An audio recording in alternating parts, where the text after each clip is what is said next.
Welcome to the Transport Leaders Podcast, where we discuss the breakthrough ideas and bold solutions transforming the future of transport around the world. Join a global community of transport leaders, professionals, academics, and advocates as we unpack transport's toughest challenges and spotlight the strategies driving real change. From system reform levers and political realities to sustainability and technological disruption, experienced transport professionals Graham McCabe and Russell King and their guests offer expert perspectives as we discuss ways to transform our transport systems. G'day, I'm Graham McCabe. I'm the founder of Step Advisory, a transport planning and traffic engineering firm, and I've worked in consultancy and government for over 25 years across Australasia and Asia. And hello, I'm Russell King. I'm a transport strategist and the founder of the Transport Leader blog and newsletter, and I've worked on the policy side of transport for around 20 years. Okay, Russell, what are we going to talk about today? Today, Graham, we are going to be talking about fares, public transport fares, and things like cost recovery.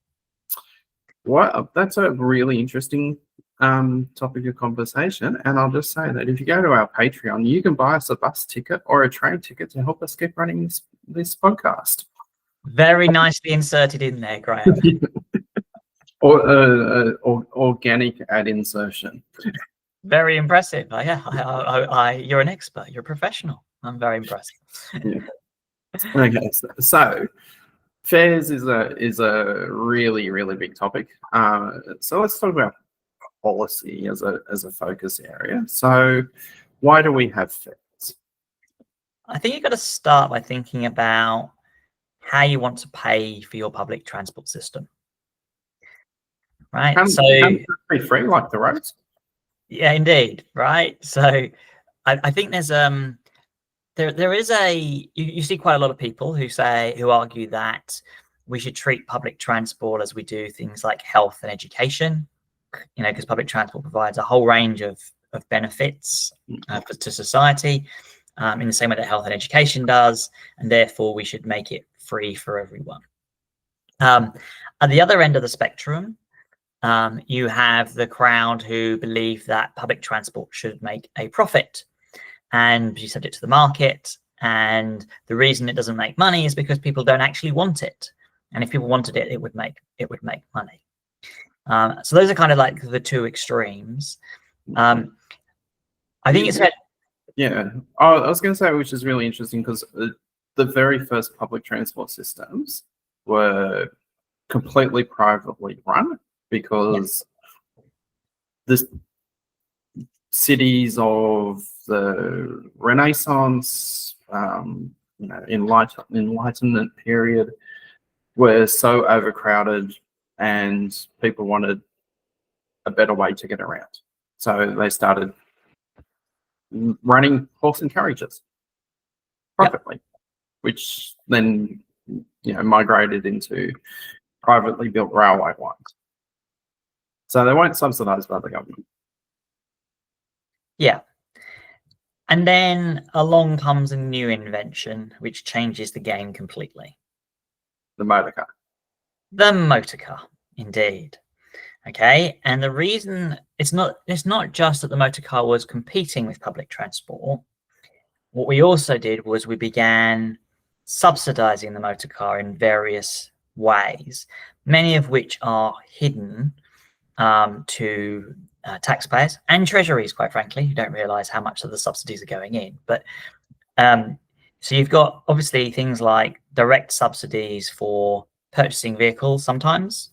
Mm-hmm. You then got subsidies like fuel subsidies. So a lot of countries pay out a lot of money to subsidize the price of petrol. Yeah. And we haven't even got onto the infrastructure yet. So we spend a huge amounts of money on building and maintaining roads. And that's all a government subsidy in the most cases, because very few places, Sydney being a global leader in tolling, but most places do not toll their roads and provide them the roads to the community, not strictly speaking free, but at a very, very low price. They might have a road tax of some sort or a rego charge, which is a kind of fixed fee, relatively low, all right, which doesn't even come close to covering the costs of building and maintaining roads. And then you've got a massive one as well, which is things like parking infrastructure, which is huge amounts of land used for storing metal boxes. So in the mid to late 1800s, early 1900s, governments around the world invested very heavily in railways, to the point of building railway lines, which might have been primarily used for agricultural or mining purposes, that had very low passenger demand, and they kept on subsidizing them through to, in the case of the UK, the 1960s, with the Beeching inquiry, and in Australia more into the 1970s and 1980s. And whereas in America, the railways were privately owned and operated, and they had a lot of consolidation as the passenger numbers dropped, to the point of that their interstate rail system is a very, very insignificant in comparison to what it once was. Yes, and it's heavily freight oriented, and most of their rail network is now owned by rail freight operators and rail freight providers, and so there is a public, interstate transport provider, Amtrak, but most of the track that it runs on, it does not own. It's mostly the freight railroads that it uses and pays fees for access.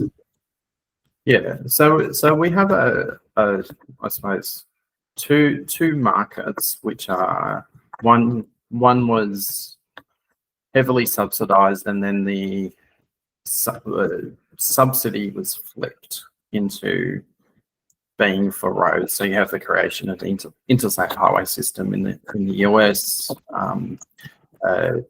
connecting freeways between the major cities in Australia and the UK, but Europe didn't quite go down that path. So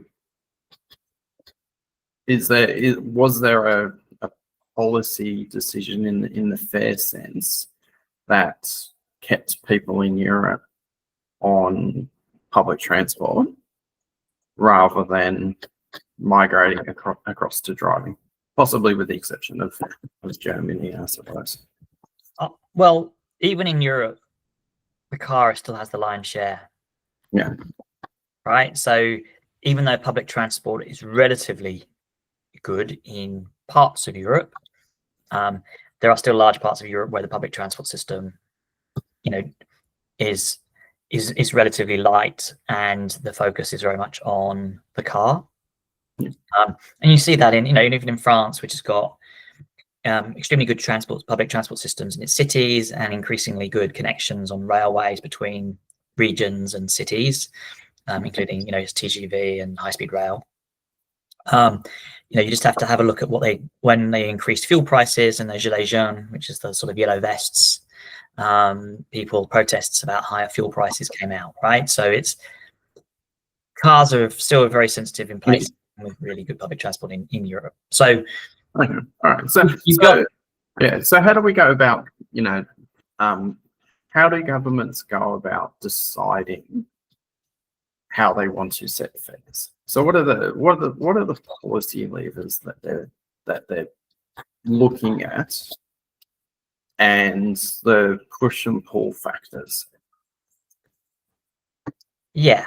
So I think part of the challenge here is there are a number of things that fares can do for you, and there's a number of things that it can't do that people think it does.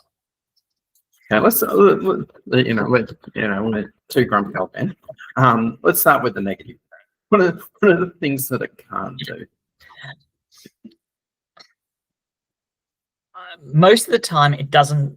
Lower fares, which are very popular in a lot of places, doesn't increase patronage. It doesn't increase people out of the car. Sorry, that's not quite correct. It doesn't tempt people out of their cars. Yeah. What it does do, lower fares and free fares, and there's lots of evidence for this, is it gets people out of walking and cycling as alternative modes. Okay, so if you take somewhere like, Melbourne's a good example, where in the inner city they have free trams. There's extensive research that shows it didn't reduce car use at all, or very marginally. What it did do very effectively was stop people walking from one stop to another, because they could now get on the free tram. And Sydney had a similar thing with a free bus that ran around the CBD, and it was always quite amusing. So this is free George Street Light Rail, because you would have about 50 people waiting for a bus that was already full, that only took 60 people because it was free, even though there would be 20 buses that you had to pay for. Yeah, passed while they were waiting for that free bus. And it's not just free fares, low fares do the same. So Queensland's recently introduced a 50 cents fare across the board, and they similarly have not seen people move out of cars, but they have seen increased patronage, either from people walking or cycling, or increased public transport trips. Yeah. The increased public transport trips does generate a welfare boost. Presumably it's for people who are, struggle to pay the fares normally, and so now they have an option to be able to pay, have multiple trips for the same price as they would have previously. Although I think what it misses is the other equation of what free and cheap fares does to the public transport system. So bottom line, free and low fares do not encourage people out of their cars. So from a whole of transport system, it's not good for, say, reducing congestion. It's a bad policy in terms of first order effects, and we'll talk about second order effects, because there are quite significant second order effects. But primarily get people out of their cars. Yeah. What about ride hailing and transportation network services? So to give you an anecdote, I'm on the Gold Coast in southern Queensland presenting at the ITS Australia Summit. So rather than getting an Uber to our accommodation, which is quite close to the southern terminus of the Gold Coast Light Rail, we use the express bus. So we paid 50 cents. We use the express bus that stops 100 meters from where our accommodation is. So that that's economically destructive behavior, because I didn't spend the money on the trip. So I'm not adding value to the economy by giving an Uber driver 40% of the amount that I would have been paying. We could talk about the economic impacts on these things, right? But I think at the macro level, services like the ride-hailing services, they tend to compete with buses. If you look around the world where they have been introduced in the last decade or so, they have tend to be at the expense of bus patronage, not from people driving. That means we've moved from buses being a fairly efficient mode of transport in terms of space utilization, to a less efficient space utilization. And in our cities, space is at a premium when it comes to this rate space, right? So that's not a good outcome. It's also not good for things like, emissions and those sorts of things as well. Plus, of course, when you're taking money out of the public transport system, the public transport system has less money to invest in, better services. It's not that those things, that doesn't necessarily mean that public transport should be protected, from alternatives that are better. But one of the reasons that the ride-hailing companies do well is because they benefit from the road subsidies that people who are driving their own cars benefit from as well. They benefit from, the roads being cheap, relatively, and subsidised in terms of maintenance and construction. Yeah. Okay. All right. So we've had one lever, which is price. What other levers? So, we know treasury agencies, so the bean counters never want to subsidise public transport. So agencies are given directions to. Sorry, I won't say never. In parts of the world, because there are parts of the third sector operators in Japan which are highly subsidised by the local governments and provide rural train and bus services, which are not expected to make money, to maintain connectivity, as an example. So getting back to what we've talked about, price as a lever. What other levers do governments have? To achieve what? Well, in fare setting policy. So the other thing I would say is in fares, that is a very powerful tool, which I think a lot of people don't understand, is around managing demand on the public transport system. Mm-hmm. So most of the public transport system costs and investments in infrastructure are about meeting peak demand.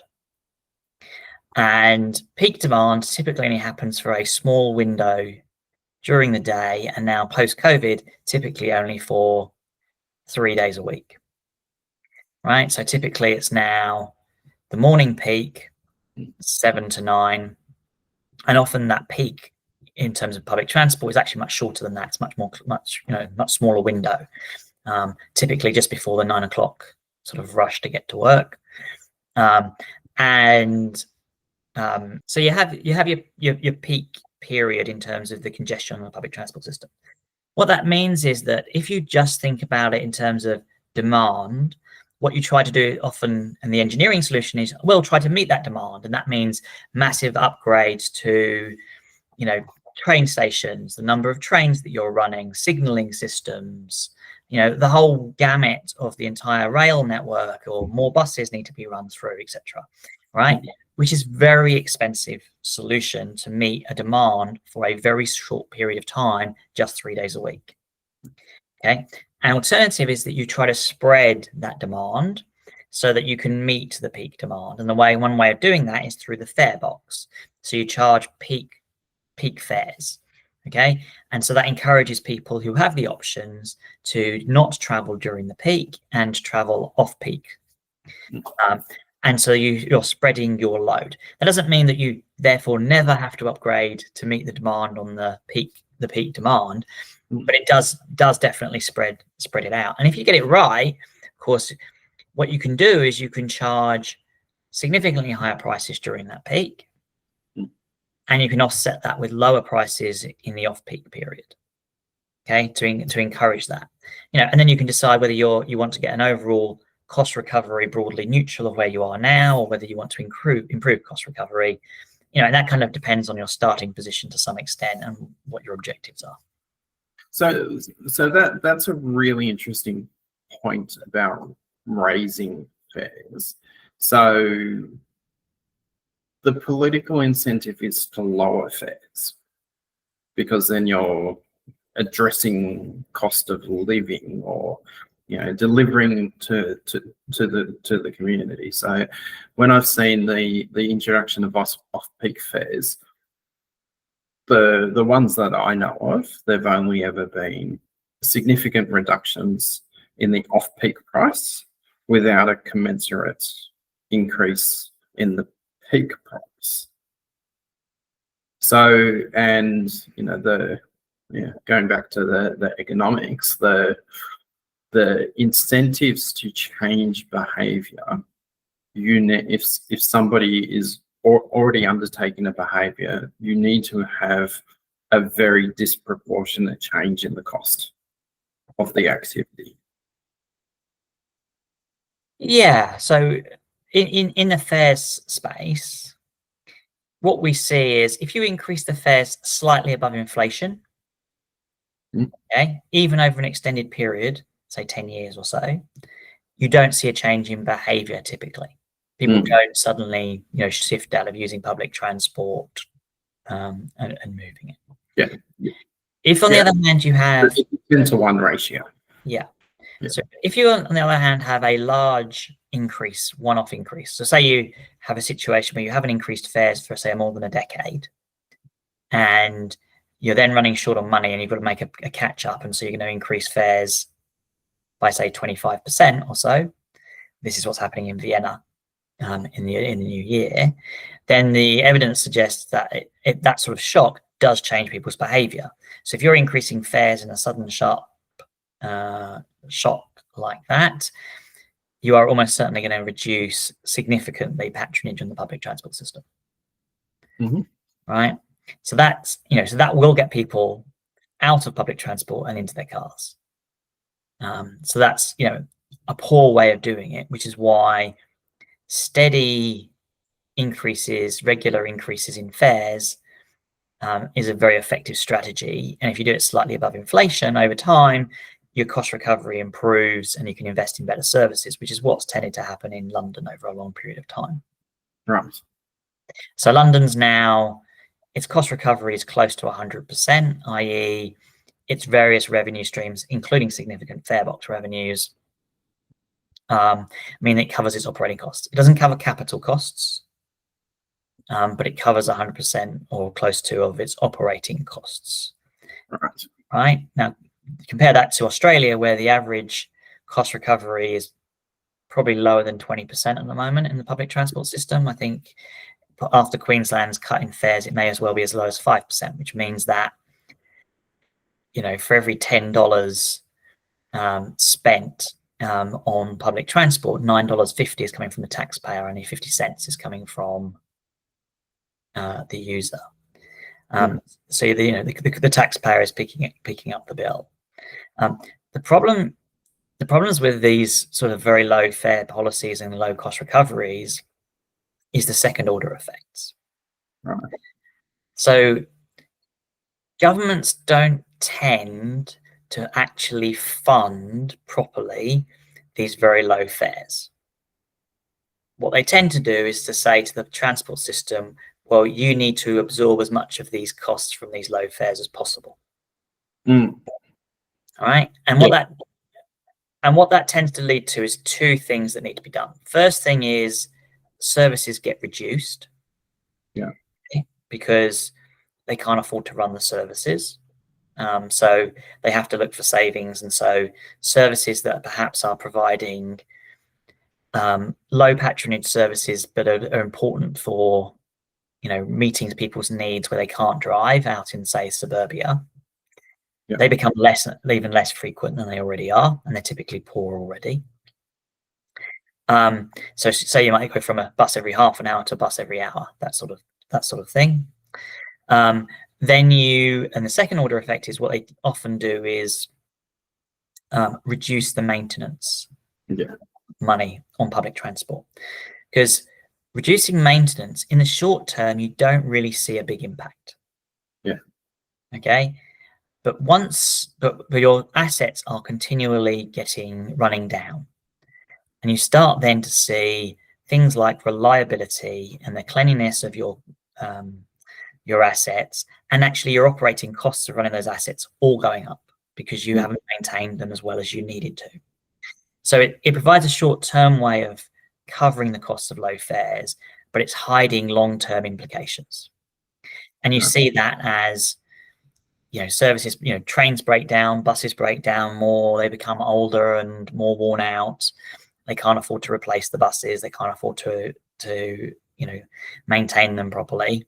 And so people get worse services. So if you're then reducing the services and you're reducing the reliability, okay, over time, what happens then is patronage drops. So even though you've got these low fares in place, patronage then starts to drop over a period of time, and you often have a long drift down as patronage drops in those second order effects because you're not funding them properly. Yeah. Ask people say, oh, let's fund it properly. Okay. The problem with that is you're always then up against other priorities. So if you're a state government in Australia and you're looking at operating costs and you're looking at where are the pressures at the moment, okay, you might go, well, actually, the public are telling us they want more money spent on healthcare, which is almost everywhere. This is the same. There's a massive healthcare pressure. Okay. And so and cost of living is another one, right? And so what happens is there's a bunch of priorities that are not public transport ahead of them. And so what you find is that transport gets squeezed when it doesn't have its own revenues. And so that's why free fares typically don't work, is they don't get prioritized.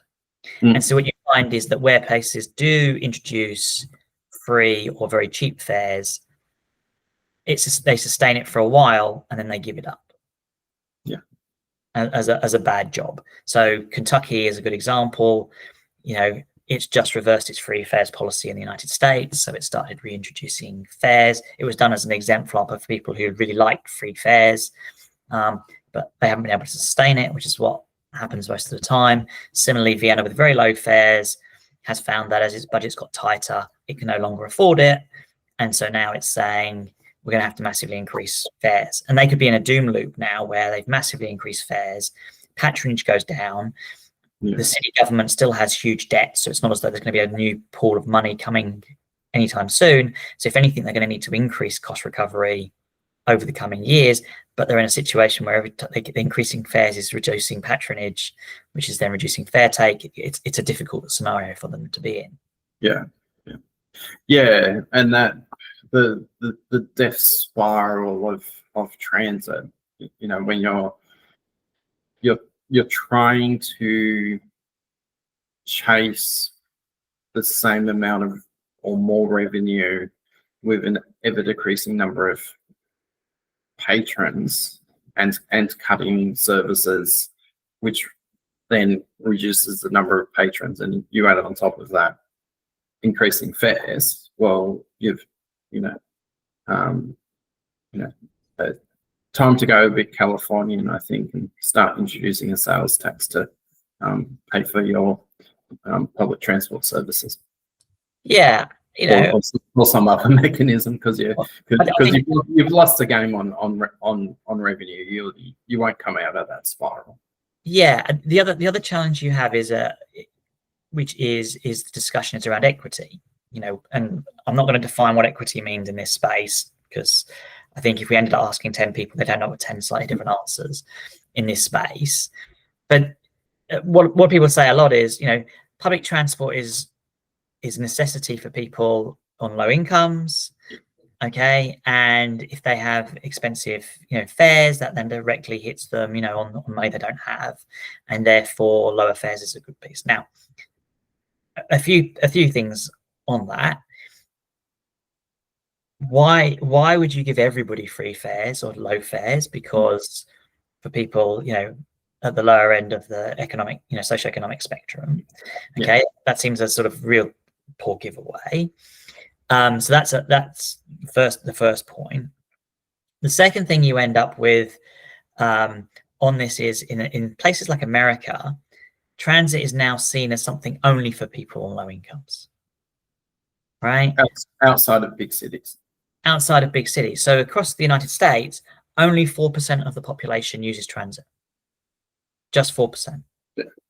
Okay. Now, if you think about, you know, New York, where that's numbers much higher, you know, it'll be, you know, probably, I don't know what the numbers are, but, you know, 40-50%. Place like Chicago, it'll be much higher, right? So, but across the country, it's just 4%. Yep. Right. And that's the same in Australia, outside of CBD oriented journey to work. Yeah. Right. And so public transport is not seen as something for everybody. I think it's not as bad in that sort of tarnish is not so problematic in Australia, but it is a challenge, right? And so what you end up with is a system that is then designed for that 4% in America's case, right? Rather than targeting it at providing a service for the majority of people. Yeah. So they're not. So that, you know, what they end up doing is then they're only providing a service for the very small population, for a very small proportion of the population, disproportionately who are on low incomes. The other problem you end up with is, because they're so short on money, the coverage for public transport in terms of providing good services to people who live in places where, you know, often in low incomes, they're well away from, you know, good public transport services. They become car dependent, and so they end up having to pay to have a car because the public transport is inadequate. Yeah. So by not investing in better services and putting in lower fares, you're helping people who have got access to public transport. But what about all those people that don't have access to public transport, good enough public transport, for example, to take them to work because of where they live? And so you're costing them more because you're not able to invest in growing them and improving the services, as well as for everybody else. I mean, you know, that would benefit from better public transport. Yeah. So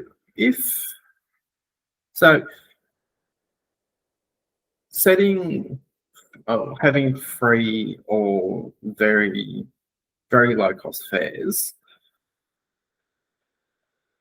doesn't work without a system which generates revenue.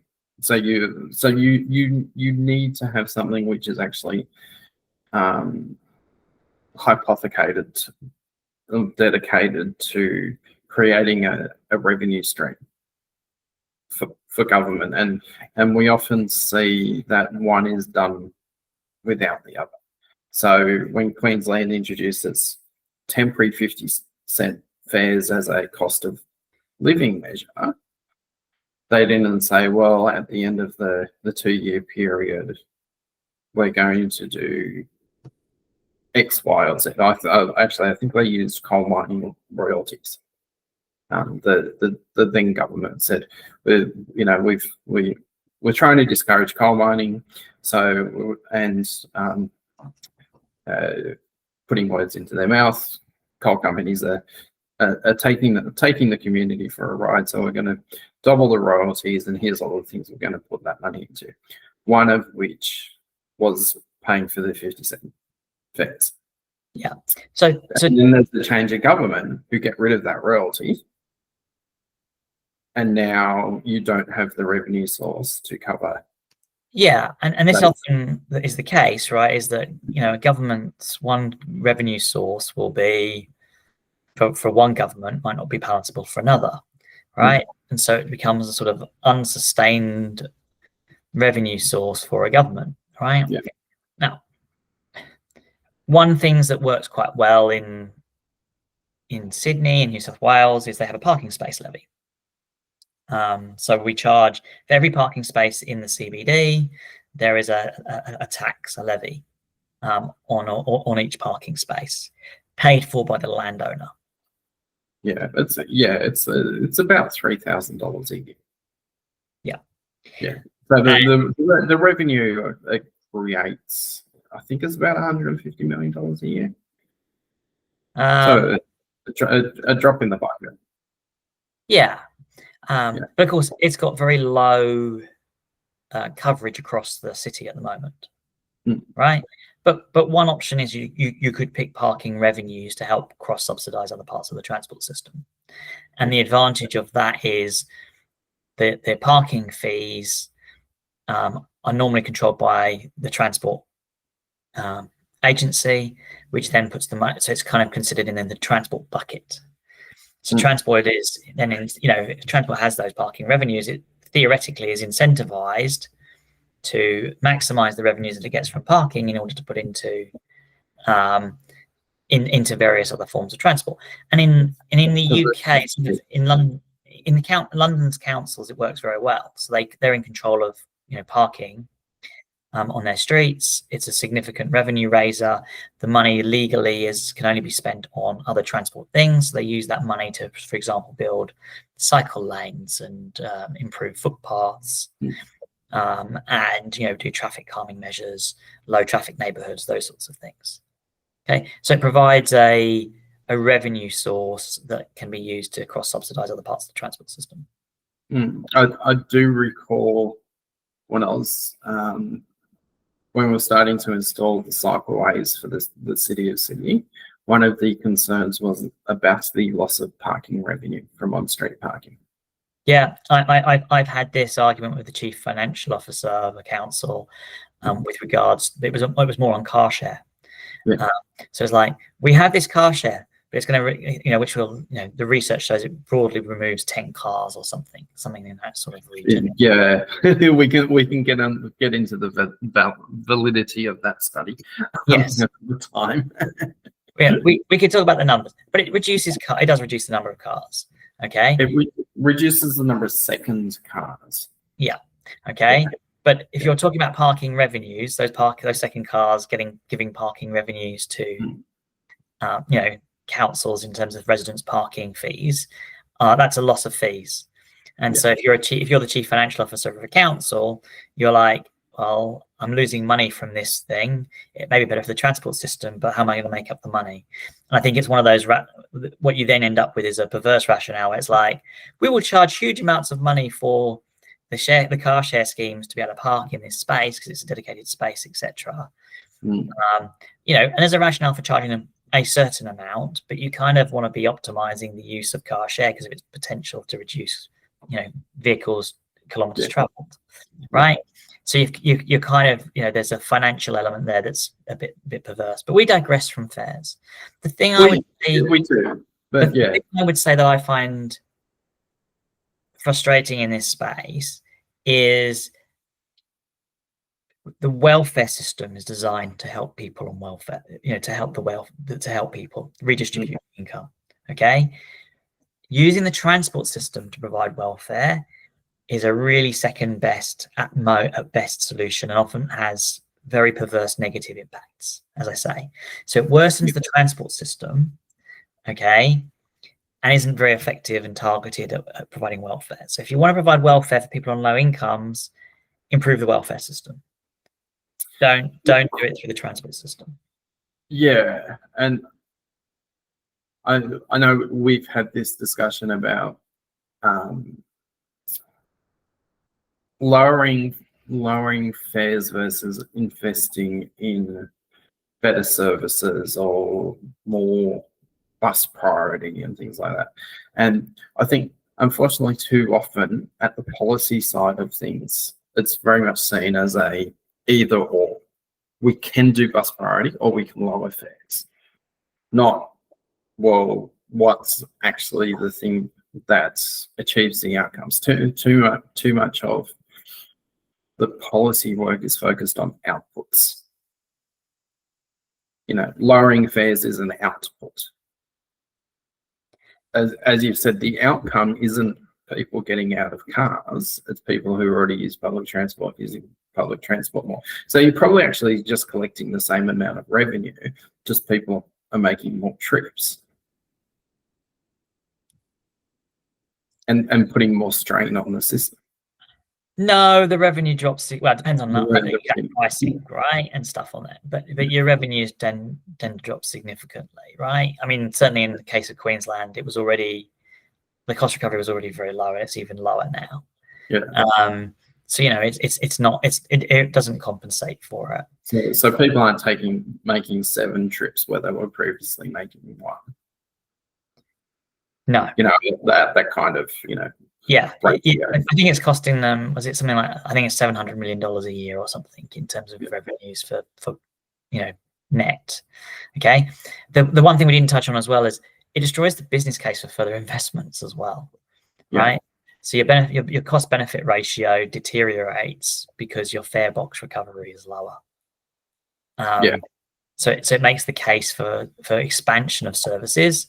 So I would argue that something like the extension of the Gold Coast Light Rail, which was cancelled, one of the factors would have been, well, how are we going to pay for these increased, all this extra patronage when we've got no fare box revenue or very little fare box revenue? Yeah. Right. And so the treasuries become much more reluctant to increase services because they're so heavily subsidised. Right. So one of the big advantages of having high cost recovery is expanding services doesn't cost you a lot more, a lot of extra money. Yeah. So if we move to a more cost recovery focused fare system, going back to the fairness, pardon the pun, piece of low income and disadvantaged people, what does the research say about taking care of that in a cost recovery system? Yeah, so you've got different options on how you do it. So in London's case, what it does is its tube fares and train fares are relatively high, Yes. but it keeps its bus fares relatively low. So across the system, although it gets 100% cost recovery, effectively it cross-subsidises between the trains and the tube with the buses in order to maintain low bus fares. Okay, so that's how they So do it. you're paying for speed in movement effectively. Yes, I mean, yeah, that's right. I think that's a fair way of sort of characterising it. So everybody has an option, but perhaps that option isn't as is not as great an option. But even with low bus fares, London has seen a reduction in bus patronage. Hmm. All right, in the last decade or so, I think. So it dates pre-COVID. It seems to start from when the ride-hailing companies came in. Right, and which was also the time when there was a lot of investment in the cycling superhighways. Yeah, so one of the characteristics in London as well is there has been a reduction in car use over a long period of time, but it has tended to go onto public transport. And actually, there's also a trend of public transport onto walking and cycling, particularly cycling. Okay, which then obviously you've got relatively high fares because they've invested in the cycling infrastructure, provides people with an option that's relatively, is very cost effective. Once you bought the bike, it's your maintenance costs are very low, and it's virtually free. Yeah. So, interesting fare system is one where again, going back to that speed component, is where you have your local service. Talking about trains, your local service, your semi-express, and your limited express. And so you can get your local service, and it will take you a long time, but then you have the base fare, and then you pay a surcharge to go in speed and quality. Yeah, so you might have an option of going traditional rail versus high speed rail. Yeah. Right. And the high speed rail is a premium priced product. Yeah, well, and even on standard rail services. So and the I'm not sure the British rail system's the best example, but the how far in advance you purchase your ticket also determining your the UK's ticketing system is definitely not a good example. Nightmare, Byzantium system. It's far too complicated and puts users off. Yes. That needs a massive overhaul, but whether it'll get it under the new ownership structure where they have, is it Great British Railways? We'll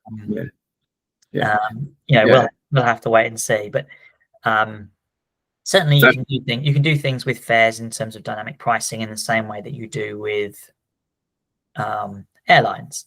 So you can use seat reservations, for example. Do you provide seat reservations and charge them a premium for seat reservations on intercity services? Yes. And you're having reserved carriages and unreserved carriages, and if you go in an unreserved carriage, then you take your luck on whether you get a seat or not. Well, one of the things the entire way. I mean, one of the things on fares is we haven't covered yet is the concessions. Okay. Well, there's more and more of them. They're a nice political giveaway. It's the same. It's the same as lower fares, but for more limited groups. Okay, so lots of places give pensioners half price travel, for example, or very low travel. I think it's like Sydney, I think is it $2.50 and has been for more than a decade now, I think. Right. So again, struggling to put the price up. Right. They've got into a bad habit of the price always stays the same. So it's generating less and less revenues. If you look at the New South Wales train system outside of Sydney, the vast majority of people sort of using the regional rail network are on the $2.50 tickets. Yes. So the cost recovery is absolutely horrific on those services, which means that over time those services have been pared back because no one is using them, and no one's paying the full fare. Well, yeah. Well, it's the traditional death loop of there's no cost recovery, so you reduce services, so people who can otherwise drive do drive. Yeah. Which reduces the number of people who are paying a full fare. And, similarly, it goes back to our discussion on buses, in that you can have a full bus in the middle of the day with 50 people on it, but if only 4 of them are paying a full fare and everybody else is on a concession, or it's a 50-cent ticket, then you have zero chance of recovering costs. Yeah. But you're providing a service.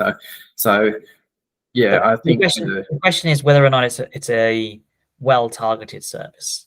So if all pensioners were poor, okay, maybe there's an argument that says, well, all pensioners should be entitled to free public transport. At least it strengthens the case. Okay, but we have a large proportion of our pensioner population, or those who qualify for the $2.50 concession, who are extremely well off, and well off both in terms of cash and asset rich. Yes. Okay? Yes, I do know a person who ran a large transport consulting firm, owns sports cars, goes skiing internationally, suddenly become a public transport advocate, and years on, once he got his $2.50 a day public transport usage. Yeah. Right. So whether or not that is a sensible use of public money, I would argue that it's not a good use of public money. Right. And that we would be better off targeting people based on the welfare system rather than through a blanket concession on transport. But the reason that these things exist is because they're very popular. Okay. So how do we get I suppose a rational change from within the political system? I wish I knew, because in this case the dynamics work out really badly. So for example, on the Queensland 50 cents fares, I think I've seen polling that says not more than 90% of the population of Queensland support it. Right now, in 5 years' time, I'm sure it'll be a shit show in Queensland as the services have deteriorated. Maintenance has been cut back, reliability's dropped, etc. And we see that as a regular sort of cycle, right? And then the government will be in trouble because it'll be like, why are our services so bad? Well, it's because we've got 50 cents fares over here, right? And then they've got a problem, right? Because unpicking a 50 cents fare when it's so politically popular is really hard as well. So the government will have a revenue spiral. The treasurer will be beating the transport minister over the head and saying, you made this mess. The premier will probably be looking off in the other direction, going, nothing to do with me. I just continued a policy in place that was in place. Transport minister, why didn't you tell me it was costing so much? Treasurer, why didn't you make sure that we had the revenue? Or the premier or a premier could just go, treasurer and transport minister, you sort it out. And the best they would come up with is, we need to increase fares a little bit, and they'll be like, oh, let's test the polling on that, you know, and it'll be a totally complete train wreck. You know, and that's the problem they're going to be. Now, I've got rid of a free fares policy in New South, you know, I say me, but you know, as part of a team of people who are pulling together a proposal to change the free fares. You know, and we did it very successfully, but we made the case. We did a lot of groundwork on, you know, rolling the pitch and explaining to people the perverse incentives and why it wasn't working. And in that case, only, you know, about 20% of public transport users were benefiting anyway. So the majority of people on public transport weren't benefiting. And so when we unpicked it, you know, we came up with a system that was better overall for more people, even though it improved cost recovery as well, and delivered better network impacts as well. The way because we got rid of the double charging for switching modes. Yeah. So do you just want to, you know, explain that more a little bit more for people who may not be with it? Yeah. So in New South Wales, we used to have a situation where you used to be charged for 8 fares, and then anything after 8 fares, it was free. Yeah. And so what happened was that people would do 8 very cheap fares. Yes. Okay, the cheapest possible fares, and then they'd be able to abuse the system effectively with lots of free fares. And people going one stop within, you had a 2-hour window, so they would do on Sunday morning they would take the bus 1 stop, and Sunday afternoon they take the bus 1 stop. Yeah, and that would knock off two of the fares. Yeah. Okay, and so you'd end up with a lot of sort of it had perverse incentives in terms of how you use the public transport system, which was not in the interests of people in the spirit of what was trying to be achieved. Yeah. And what we also found was the vast majority of people that benefited from it were working middle-class men. Okay, because they would do their Monday to Thursday commute. This is pre-COVID. So they would do their Monday to Thursday commute, get their 8 trips, and then they'd get their Friday free. Whereas if you were a part-timer, you know, so you only worked 3 or 4 days a week, which is much more common for women, even professional women, okay, you know, with caring responsibilities, etc., they would never go to the free fares. Yeah. So when we talk to people about the current fare system versus an alternative fare system, they preferred the new fare system. Yeah. And when we'd explain the problems around the network interchange, so if you went from ferry to light rail, for example, you had to pay twice. Yeah. And we changed that so that you didn't end up getting double charged. So now there's a network interchange charge, which is about $1. Yeah. And so it's much cheaper now to interchange. And we needed that mindset of becoming a much more multimodal city as we built more options for people. Yeah. So a combination of removing the free fares, providing the network discount, more people benefited from the network discount than lost from the free fares policy. So overall, it was a better system from a fairer system as well, from a sort of social equity perspective, better system from a transport planning perspective. We just needed to explain it well to people. And because we did that, I think the fare reforms, even though it got rid of free fares, was very well accepted across the community with virtually no complaints. Yeah, and there is a weekly cap on the amount that you spend. There is. Yeah. But going back to, you know, the issue of fares, then, like, you know, just even raising fares with inflation is a challenge. And in Sydney or in New South Wales, we have an independent pricing and regulatory authority, and they keep on recommending that fares are increased. And then the minister says, yes, thank you for your advice, we're not doing that. Yes. Because it's politically savvy to not be the one to raise the fares. Yeah. So we for whatever reason, we have not got into explaining why. It doesn't. We're not talking about radical increases in fares, but just, regular increases in fares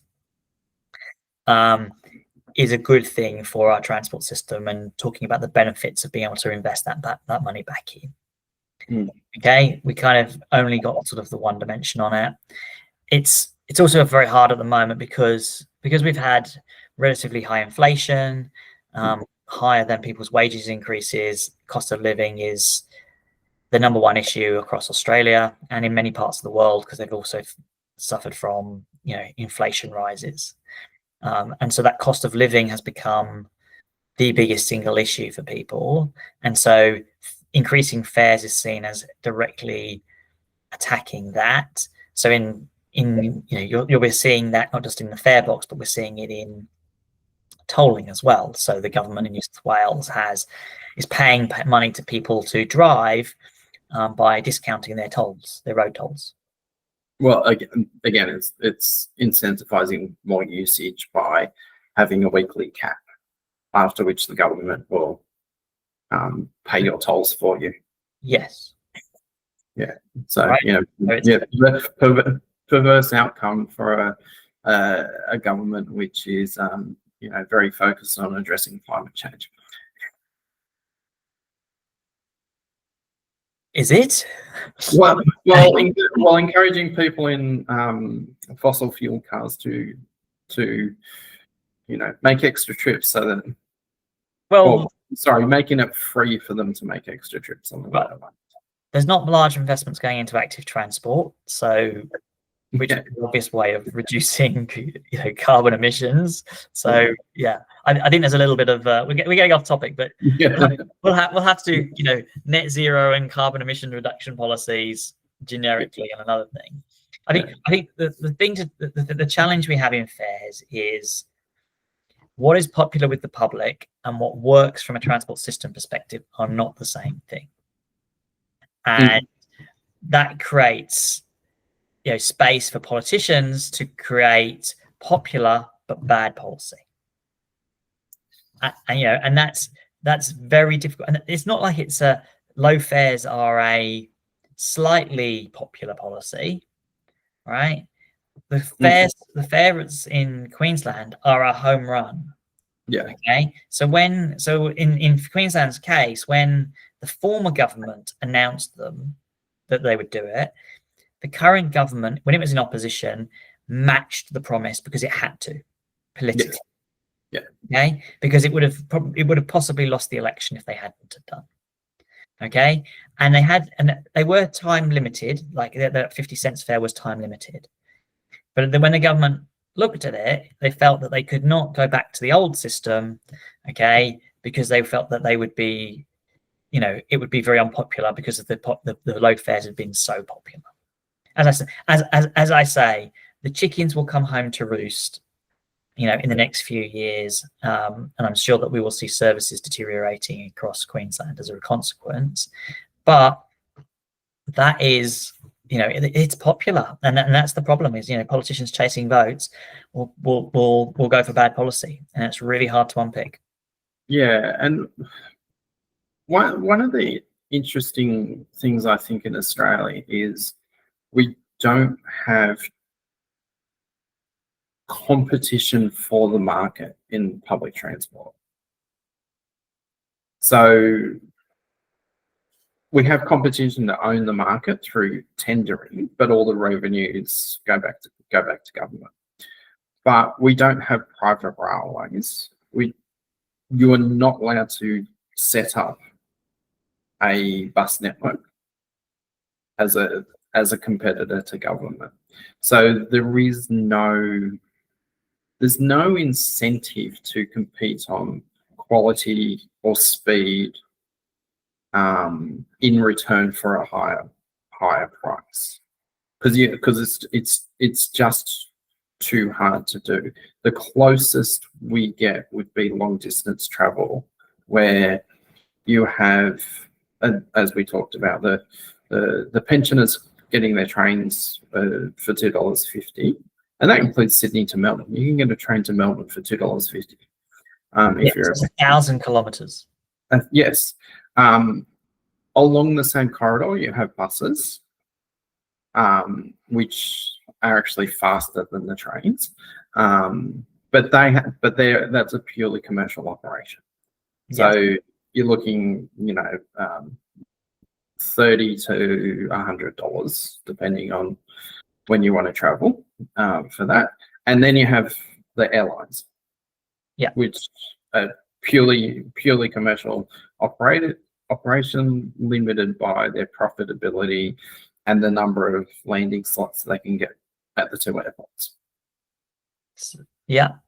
And that's the only time that the only locations where we actually have true pricing signals of, you can take a 13-hour train, which, if you're paying full fare, is about the same as flying. Well, so you're absolutely right. Within the cities, we don't have pricing signals, right? But it's not just. But the biggest pricing signal problem is not public transport, right? It's usage. Sorry? It's road usage. Yeah, it's road usage. Yeah. Right? Which New Zealand's addressing.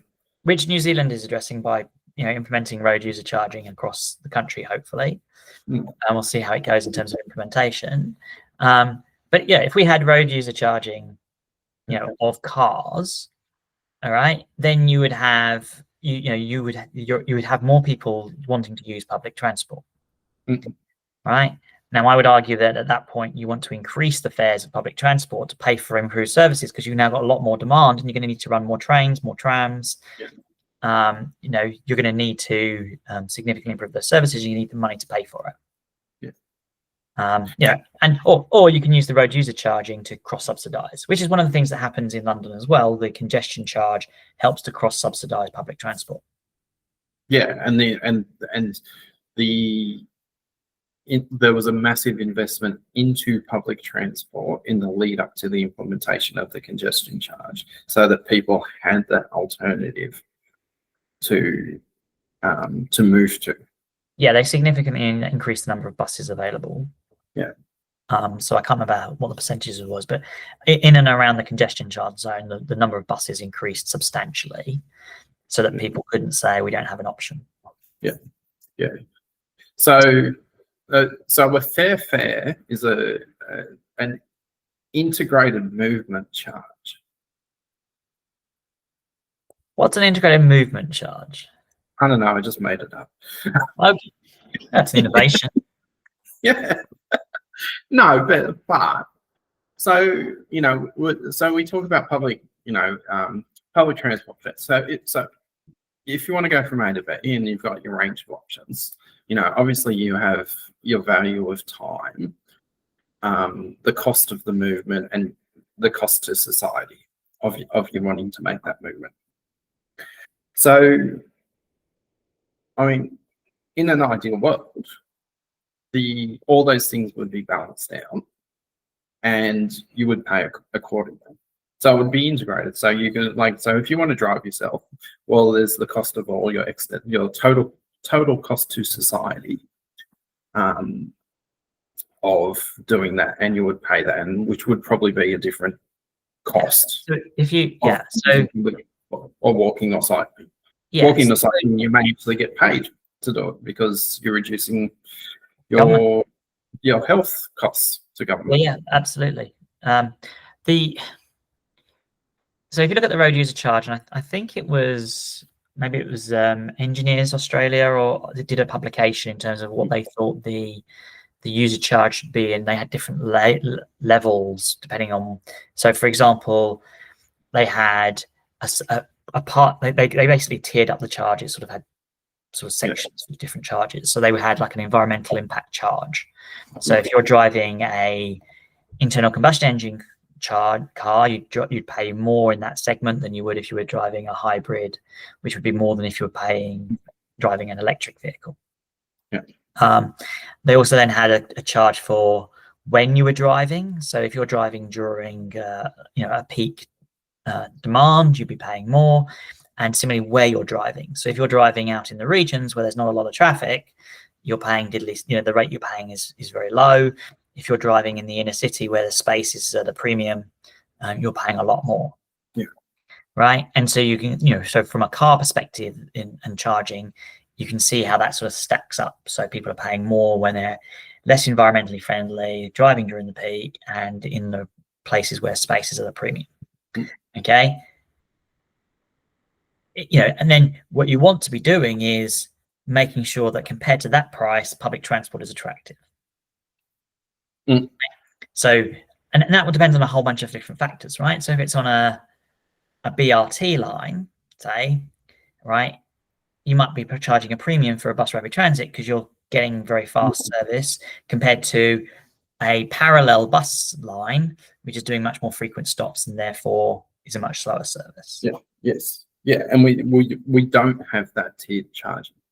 No, we don't have that sophisticated level of fare box. And as I say, our fare box policies for me are very primitive. We're not using them to manage demand. We're not using them to provide decent cost recovery so we can invest in better services.